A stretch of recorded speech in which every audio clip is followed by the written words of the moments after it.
I would like to highlight the second point, that sustainability and responsibility, how they are linked with each other.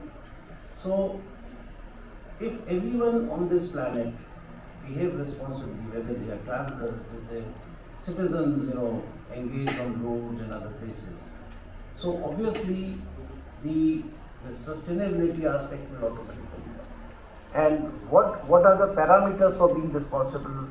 Like what Mr. Mathur had mentioned so nicely about specific action plans.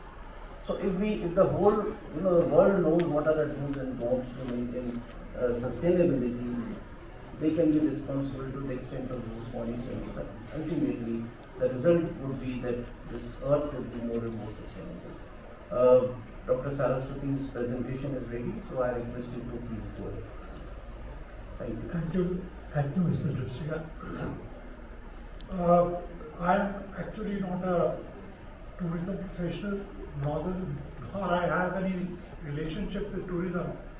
However, after visiting the islands a number of times, I thought maybe we could have some sort of projects from the fast side where we can contribute to the development of infrastructure and at the islands.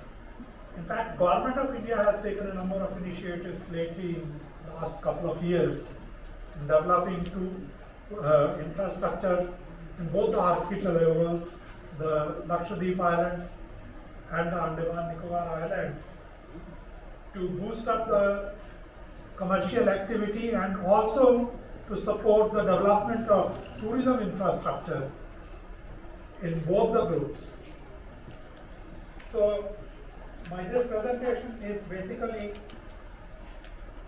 to propose some projects which could contribute towards the development of tourism in the archipelagos. We have two groups of islands.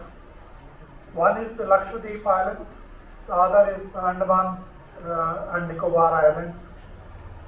I will just touch upon the basic parameters. Lakshadweep Island is a group of 36 islands, out of which only 10 are inhabited. 26, there is no population. The total land area of all these islands is about 32.62 square kilometers. And Andaman Nicobar Islands have 836 islands, out of which 31 are inhabited. So there is a vast difference between the physical size of the two archipelagos. Whereas Lakshadweep Islands, we have a very little land area, but we are blessed with about 4,200 square kilometers of lagoon area, which I am proposing to sort of exploit for developing some tourism activities. Also, the population per square kilometer in Lakshadweep Island is 2,149 as on 2011 census per square kilometer, whereas in Andaman Nicobar Island it's only 46. That means there is a scope of developing land-based activities in Andaman Nicobar Island, but in Lakshadweep Islands, land-based activities, there is absolutely no scope. As it is overcrowded.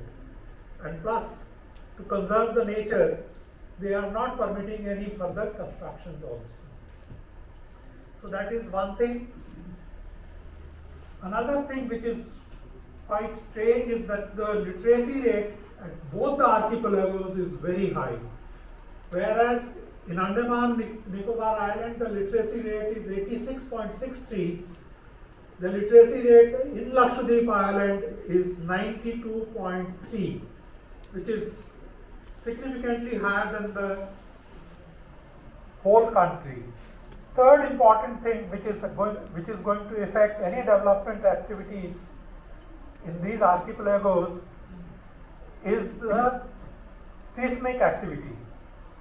Now, Bureau of Indian Standards classify earthquake-prone regions into classification zones, with Zone 1 the minimum, the least prone, to Zone 5 the most prone to earthquakes. Now, whereas Andaman and Nicobar Islands is in Zone 5 and Lakshadweep Islands lie in Zone 3, means we have to take care of these natural phenomena also when we are planning any activity. So, taking these into account,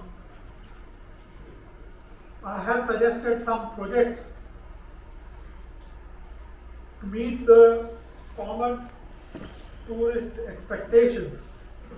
Now, forgetting about these the expectations which have been recorded by Niti Aayog, the major thing is that these islands, they have minimal amount of commercial activity, and the tourism activity expectations are absolutely different.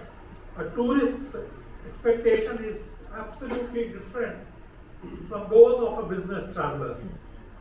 So we have to specifically design the projects in such a way that they are oriented towards meeting the expectation of a leisure traveler. So first project which I have proposed is development of civil enclaves. This gives a brief statistics of the 7 airfields which we have in the 2 archipelagos, that is the Andaman Nicobar and the Lakshadweep. Port Blair has a fully developed airport with a passenger carrying capacity of 1200 passengers, 600 domestic and 600 international. So it is fully equipped and very recently upgraded also. Similarly, Agati also has been recently upgraded with the construction of a new terminal building to handle 50 departure and 50 arrival passengers. Rest of the islands, that is the Campbell Bay, Car Nicobar and Diglipur or Shipkul, they do not have any passenger handling facilities, though some limited number of Pawanhans operations are there, but the passengers are just taken to the helicopter and the arriving passengers are just taken out. There is absolutely no provision of passenger handling facilities. So in my personal opinion, because these Pawanhans operations are likely to be replaced with the fixed wing operations, we have adequate infrastructure available at all the airports to handle fixed wing operations. So we should consider to have some civil enclaves in these remaining 3 airports, that is Campbell Bay, Car Nicobar and Diglipur. Minikoi, the airport is proposed, it is still not in operation. So there also, after the airport gets commissioned, we should have a civil enclave to handle the civil traffics also. Second proposal is regarding the base for the seaplane operations. Ministry of Civil Aviation is set to introduce seaplane services by 2024 in Lakshadweep. Niti Aayog recommends introduction of seaplane connectivity in Saraswati, that is Havelock Island in Andaman Nicobar, Shaheed Dweep, Nail Island, Hutt Bay and Long Island for better and faster interconnectivity. Now, there is a guidance on seaplane operations available in ICAO, APAC document details are given. Guidance for seaplane operation under RCS UDAN provides general information on the seaplane operations. So maybe in sync with the start of seaplane operations by UDAN, under UDAN, we can think in terms of developing the seaplane bases at the islands. So this is the second proposal. Third is hospitality management institutes. Islands need a different type of hospitality management program. The issues are different.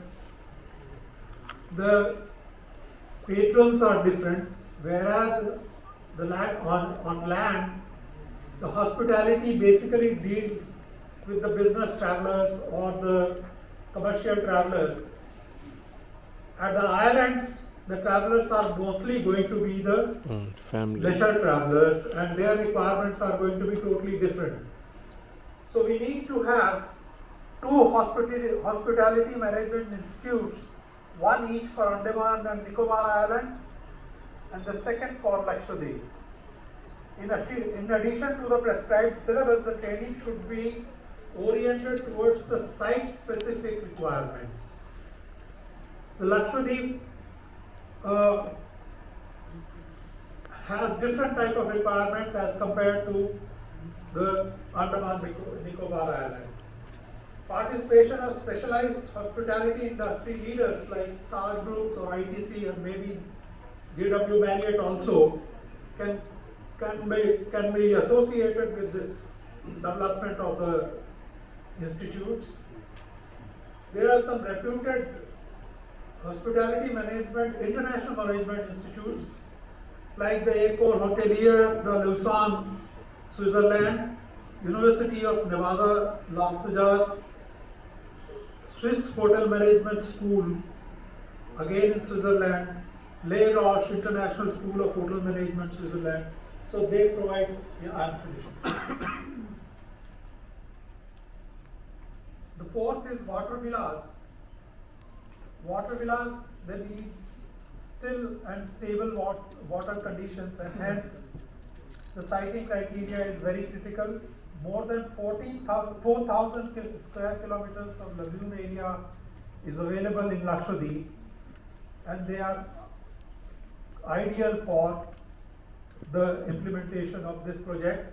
Niti Aayog has recommended construction of these villas at Kadamat, Minikoi, Suheli at a total project cost of rupees 800 crores. This is 2015 estimate. And depending upon the site availability, we could consider to have overwater bungalows supported on stilts or floating villas where we do not have the firm seabed. So, thank you very much. That was my proposal. Thank you, Dr. Saraswati. You are definitely an expert in the aviation sector, and particularly you have handled many airports. I have a question, Dr. Saraswati. We hear a lot about the aviation industry, to be the biggest polluter, especially the airlines. And this is a global issue. Now, there are international flights coming into India similarly. So it's, what is the way out? Is there anything which requires, maybe blending of the air turbine fuel with something else? Can you apprise the audience as to what is the way forward to reduce this pollution level? Well, it's definitely an issue. There are some experimentations going on. I think some states have already started using ethanol for the aviation turbines as the fuel, and plus Another significant activity which is related to my profession is with the development of global navigation systems like GNSS, global navigation satellite systems, etc. The routes are being shortened, and also the polar routes have been started. So they will reduce the overall consumption of fuel, and plus there is an inherent development of technology to reduce the fuel consumption in the turbine itself. So all these steps are being taken simultaneously to reduce the pollution to the extent possible. Thank you, Dr. Saraswati. So, friends, we are short of time, but before I ask the audience to put one or two questions, I have a common question to all the panel members here. I would like to have comments and responses of each of you on this point, whether, should government, whether state government, central government, facilitate easy access to capital and with subsidized interest rates to those investments which are considered to be green investments for tourism enterprises. Mr. Mathur, what is your take on I think yes. Number one, we will have to establish a very, very rigid criteria for what is a green establishment. And I think there are some examples of some properties in the country. For example, Karma Lakeland, which is located near Manesar, it is very, very close to zero waste in terms of its all the sustainability practices that they are doing. So we will have to establish a very rigid criteria, and once the criteria is established and they satisfy the norms, I think the green establishments must get acceptance, and it will encourage other investors into the same. Mr. Sandeep Gupta? Yeah, I did mention briefly that our endeavor is to be energy self-sufficient, to be zero carbon based, but we can't do it alone. The central and even the state government has to give us or incentivize us in some way so that we can be. We don't want to be polluters. We are responsible hoteliers, and I think we're showing the way. Like I said, I'm going to take it to Marriott in a larger way. There are 150 hotels. From what we've learned.